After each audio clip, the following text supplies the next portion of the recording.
안녕하세요.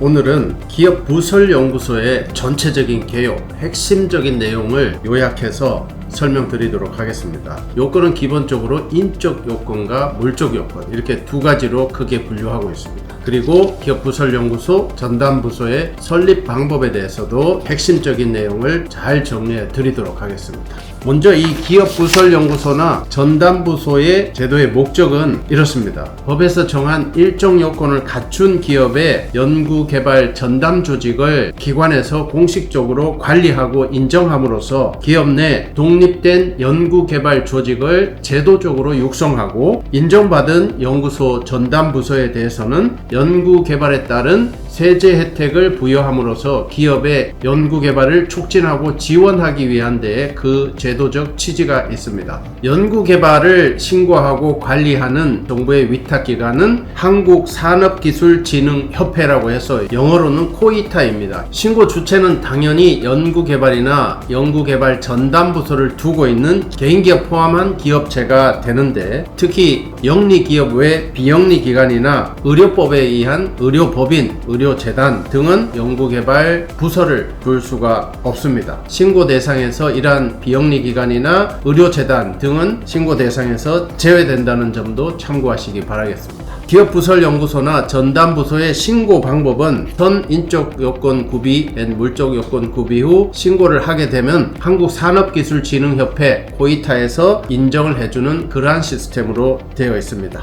또한 신고는 우편 신고는 불가하고 오직 온라인에서만 신고하실 수 있다는 점도 참고하시기 바라겠습니다. 기본적인 요건은 제가 앞서 인적 요건과 물적 요건으로 크게 나눌 수 있다고 말씀드렸습니다.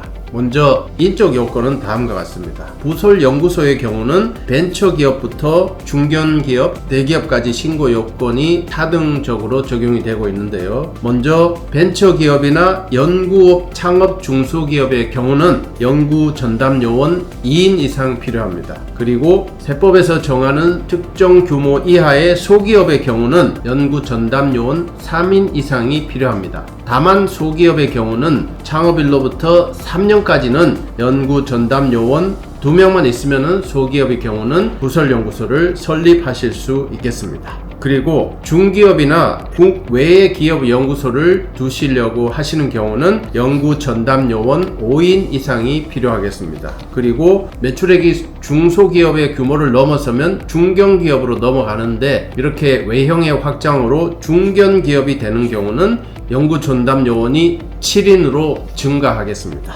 이러한 부설연구소 말고 연구개발 전담 부서를 들 수가 있습니다. 연구소가 아니라 인사과, 총무과 이런 것처럼 연구개발 부서를 두는 경우는 기업 규모에 관계없이 연구전담요원 최소 1명 이상이면은 연구전담 부서를 둘 수가 있습니다. 이렇게 연구전담 부서만 두는 경우에도 세제 혜택은 동일하게 받으실 수 있습니다. 그 다음 두 번째, 물적 요소는 연구를 위한 기자재 및 필요한 물적인 오피스, 공간이 필요한데, 이런 물적 요소는 명확하게 규정하지는 않고 정의 규정을 내려놓고 있습니다. 연구 개발을 수행해 나가는 데 있어서 필수적인 독립된 연구 공간, 물리적인 오피스가 필요하고, 그리고 연구 시설, 연구 기자재를 보유하고 있을 것, 이렇게 두 가지 요건을 갖추면은 물적인 요건을 충족하실 수 있을 것입니다. 좀 더 세부적으로 인적인 요건과 물적인 요건을 한 번 더 설명드리겠습니다.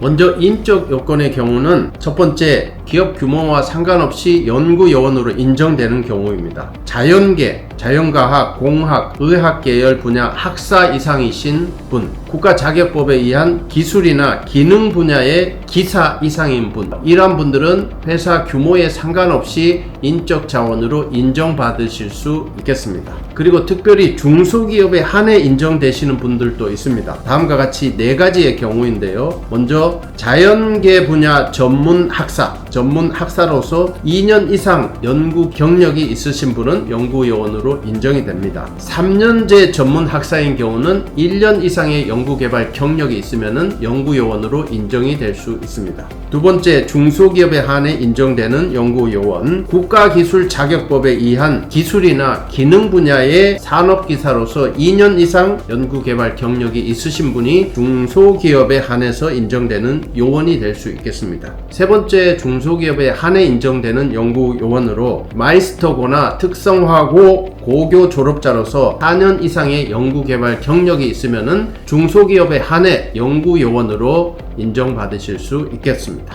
그 다음, 기능사 자격증 소지자의 경우는 역시 4년 이상의 경력이 있으면 중소기업에 한해서 연구요원으로 인정받으실 수 있겠습니다. 이 중소기업에 한해 인정되는 연구요원의 경우는 창업 후 3년 미만의 소기업, 일정 규모 이하의 매출액의 소기업의 경우는 대표이사도 연구요원 자격을 갖춘 경우 연구요원 자격을 득할 수 있다는 사실도 참고하시면 좋겠습니다. 대표이사는 원칙적으로 연구요원으로 가실 수가 없습니다. 하지만 특별히 중소기업 중에서 일정 규모 이하의 소기업의 경우는 대표이사도 3년간은 소기업의 연구전담부서나 연구소의 연구요원으로 인정받으실 수 있다는 점도 참고하시기 바라겠습니다. 두 번째, 물적 공간, 독립된 연구 공간과 관련된 특이사항 몇 가지를 알려드리겠습니다. 먼저 첫 번째, 사방이 다른 부서와 구분될 수 있도록 벽면을 고정된 벽체, 파티션 안됩니다. 벽으로 구분하고 독립된 폐쇄된 공간에서 별도의 출입문을 갖춘 그러한 폐쇄된 공간을 갖추셔야 합니다. 두 번째는 정해진 면적이 없습니다. 그냥 객관적으로 볼 때 해당 연구소에서 연구 기자재를 구비하고 연구요원들이 관련 분야의 연구개발을 수행하는데 적절한 크기입니다. 딱 법에서 몇 제곱미터 이런 게 없습니다. 객관적으로 판단했을 때 적절한 크기의 물리적 공간을 확보하시면 되는 것입니다. 그리고 다음 항목의 경우는 연구소든 연구전담부서든 면적 50제곱미터 이하인 경우는 연구 공간을 별도의 출입문을 갖추지 않고 다른 부서와 파티션 등 구분하여 운영하실 수도 있는 예외도 있습니다. 다만 이렇게 파티션 등 폐쇄되지 않은 구획을 하시는 경우에는 반드시 연구소나 전담부서의 간판을 잘 보이는 출입구 방향에 부착을 하셔야 하겠습니다. 이렇게 50제곱미터 이하의 경우 예외사항 첫 번째, 과학기술 분야, 서비스 분야의 연구원 창업 중소기업, 벤처기업 등 기업부설 연구소 연구개발 전담부서입니다. 그 다음 서비스 분야의 중견기업이나 대기업의 연구개발 전담부서의 경우 또한 50제곱미터 이하인 경우는 파티션으로도 연구개발 전담부서를 두실 수가 있겠습니다.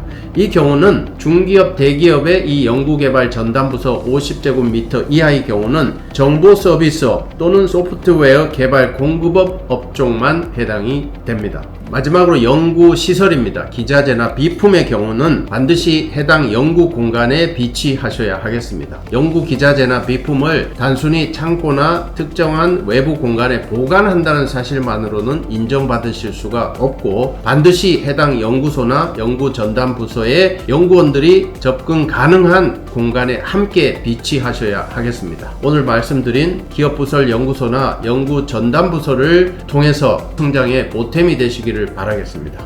당신이 걸어갈 사업의 길 우리가 지켜드리겠습니다.